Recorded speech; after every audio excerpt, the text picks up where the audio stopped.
நம்ம பாரத தேசத்தோட கலாச்சாரம், பாரம்பரியம், பண்பாட்டை பிரதிபலிக்கும் நம்ம பூமி நம்ம சாமி சேனலுக்கு உங்களை அன்போடு வரவேற்கிறோம்.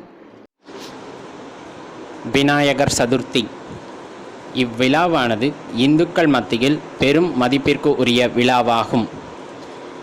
இது ஆவணி மாதம் வருகின்ற வளர்பிறை சதுர்த்தி நாளில் கொண்டாடப்படும் திருவிழா ஆகும்.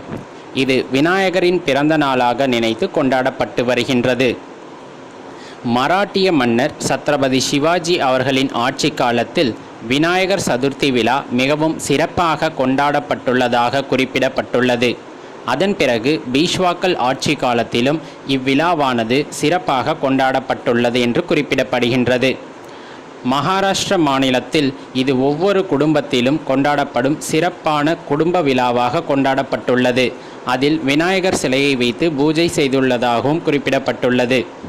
விடுதலை போராட்ட காலத்தில் இந்திய தேசிய காங்கிரஸ் தலைவர்களில் ஒருவரான பால கங்காதர திலகர் அவர்கள் இந்து மதத்தின்பால் பெரும் பற்று உடையவராகவும் மக்களை ஒருங்கிணைக்கும் வகையில் விநாயகர் சதுர்த்தியை சிறப்பாக கொண்டாடியதற்கான ஆதாரங்கள் நம்மிடம் உள்ளன. இவ்வாறு தான் இந்த விநாயகர் சதுர்த்தி விழாவானது பல பரிமாணங்களை அடைந்து இன்று நம் மக்களிடையே பெரும் வரவேற்பை பெற்று இந்தியா முழுவதிலும் சிறப்பாக கொண்டாடப்பட்டு வருகின்றது. இவ்விழாவில் களிமண்ணால் ஆன விநாயகர் பொம்மைகளை உருவமாக செய்து அவற்றிற்கு வழிபாடு நடத்தி இறுதியில் ஓடும் நீர்நிலைகளில் கரைப்பதை வழக்கமாக கொண்டுள்ளனர்.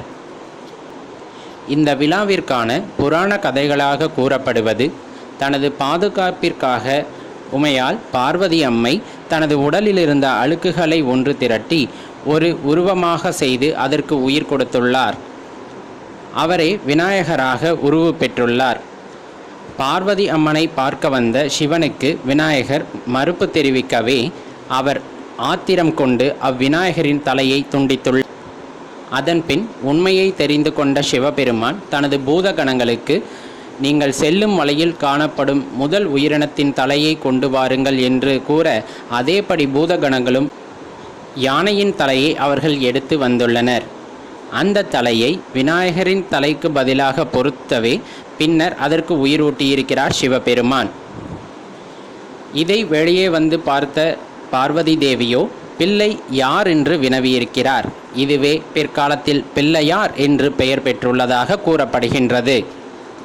இது விநாயகரின் பிறந்த நாளாக கொண்டாடப்படுவதால் மக்கள் அனைவரும் முன்வந்து ஆவணி மாதம் வளர்பிறை சதுர்த்தியில் அனைவரும் விநாயகர் சதுர்த்தியை மிகவும் மகிழ்ச்சியுடன் கொண்டாட வேண்டும் என்று கேட்டுக்கொள்கின்றோம்.